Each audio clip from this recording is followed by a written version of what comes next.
আজকের পর থেকে আজকের রবিবার পর থেকে কিন্তু মার্কেট আনঅফিসিয়াল মার্কেটগুলো কিন্তু অনিবার্য বন্ধ।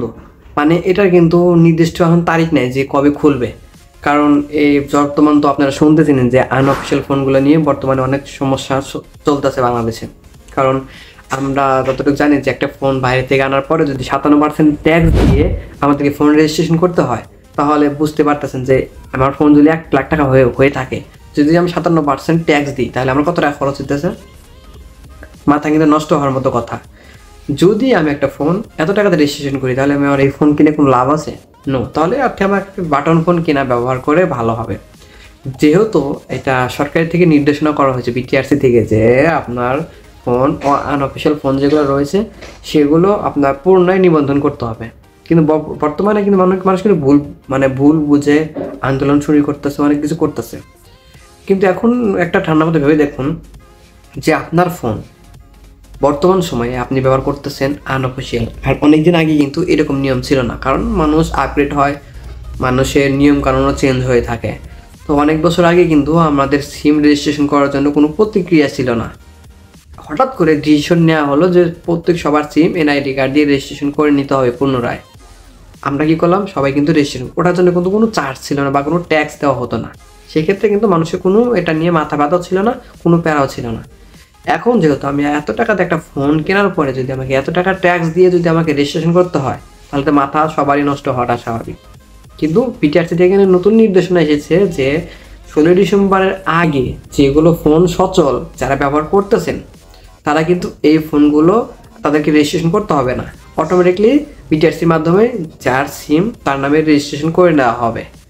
আর যেগুলো ফোন 16 ডিসেম্বর পরে বাইরে থেকে পারচেস করা হবে, বাইরে থেকে নিয়ে আসবে, সেই ফোনগুলো পুনরায় নতুন করে রেজিস্ট্রেশন করতে হবে। এখন ধরুন বাংলাদেশে তো আনঅফিসিয়াল মার্কেট অনেকগুলো রয়েছে। এখন যদি আমি আনঅফিসিয়াল ফোন কিনতে যাই, সেক্ষেত্রে কি ওই ফোনটাকে রেজিস্ট্রেশন করে নিতে হবে?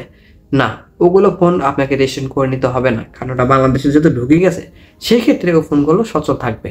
আর যেগুলো বাইরে থেকে নতুন করে পারচেস করে আনা হবে সেইগুলো রেজিস্ট্রেশন পুনরায় করে নিতে হবে।